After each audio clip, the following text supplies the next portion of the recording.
नमस्कार, आप देख रहे हैं बस्ती टाइम 24 न्यूज और मैं हूं आपके साथ ज्योति पांडे, जहां हम आपको दिखाएंगे बड़ी और महत्वपूर्ण खबरें।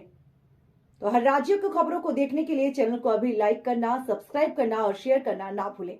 तो चलिए शुरुआत करते हैं कुछ खास खबरों से। राम मंदिर प्राण प्रतिष्ठा के बाद आस्था का ज्वार सनातन संस्कृति की गहरी जड़ों और उसके प्रति लोगों की आसक्ति को भी प्रदर्शित कर रहा है। रामनवमी महोत्सव समिति ने पत्रकार वार्ता कर बागेश्वर धाम धीरेन्द्र शास्त्री रामोत्सव पखवाड़े को लेकर जानकारी दी।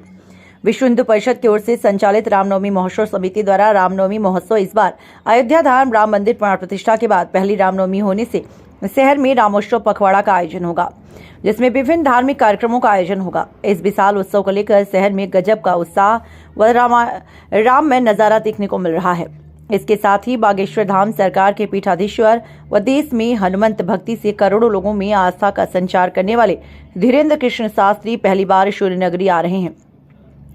शनिवार को महोत्सव समिति की हुई पत्रकार वार्ता में समिति अध्यक्ष संदीप काबरा ने बताया कि राममय वातावरण को जारी रखते हुए स्वयं के स्व को जगाने, अपने हृदय में राम को जगाते हुए मर्यादा पुरुषोत्तम के कार्यों को जीवन में खड़ा करने के उद्देश्य से इस बार का रामोत्सव विशेष महत्व है। राम भक्तों का 496 वर्षों की लंबी प्रतीक्षा के बाद प्रभु पुनर्जन के आराध्य अपने महल में प्राण प्रतिष्ठा में प्रतिष्ठित हुए हैं। इस बार महोत्सव ही नहीं, राम महोत्सव होगा। समिति के अध्यक्ष काबरा ने जानकारी देते हुए कहा, राष्ट्र में सनातन संस्कृति की जागृति से ही भारत विश्व गुरु बनने की ओर अग्रसर होगा। शहर के सर समाज को एक जाजम पर बैठा सामाजिक समरसता के तहत सब आयोजन सर समाज के साथ होंगे। इस दौरान बड़ी बैठक जिसमें सर समाज का प्रतिनिधित्व होगा जो आयोजित होगी। 8 अप्रैल को रामलीला मैदान में उमड़ेंगे धर्म प्रेमी, होगा आध्यात्मिक चेतना पर प्रवचन। सोमवार 8 अप्रैल को रामलीला मैदान रावण का चबूतरा में बागेश्वर पीठाधीश्वर शास्त्री के मुखारबिंद से आध्यात्मिक सत्र के दौरान सनातन संस्कृति, हिंदू हिंदुत्व, राष्ट्र धर्म रक्षा, नारी सुरक्षा सहित बहन बेटियों के लव जिहादी से सतर्कता के साथ अन्य विषयों पर प्रवचन होगा। बड़ी संख्या में लोग सब साथ में हनुमान चालीसा पाठ करते हुए हनुमंत शक्ति जागरण, आध्यात्मिक चेतना का संचार करेंगे। इस दिव्य कार्यक्रम का सीधा प्रसारण बागेश्वर धाम के यूट्यूब और फेसबुक पर भी देख सकते हैं। आध्यात्मिक समाधान सत्र में से प्रवचन होंगे, कोई दिव्य दरबार नहीं लगेगा। दिखाते हैं खबर विस्तार से।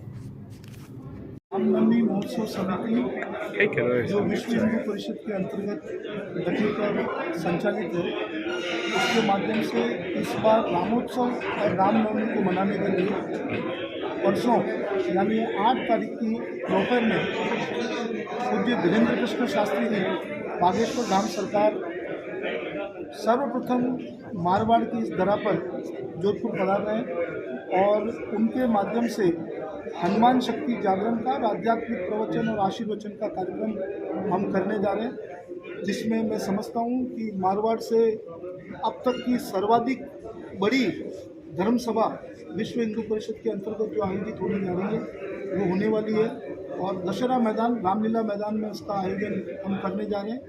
उसके बाद में 17 तारीख को राम जी की रामनवमी पर शोभा यात्रा और 20 तारीख को सामूहिक सुंदरकांड के पाठ का कार्यक्रम हम जोधपुर शहर में रामनवमी उत्सव समिति के तत्वावधान में बैनर तले जो विश्व हिंदू परिषद के अंतर्गत संचालित है ये हम करने जा रहे हैं। संकल्प क्या है? हमारा संकल्प है कि हिंदू समाज का जागरण हो, देश में राम का जागरण हो, देश में राम मंदिर के बाद राम राज्य की स्थापना हो और व्यक्ति के मन में बैठा हुआ राम और व्यक्ति के मन में बैठा हुआ स्व का जागरण का काम इस रामनवमी का हमारा मूल संकल्प है कि इसके माध्यम से हम राम का जागरण करें, व्यक्ति में स्व का जागरण करें और देश के स्वाभिमान के प्रतीक रामलला के विराजमान के बाद देश में एक स्वाभिमान पूर्ण वातावरण हम प्रारंभ करें।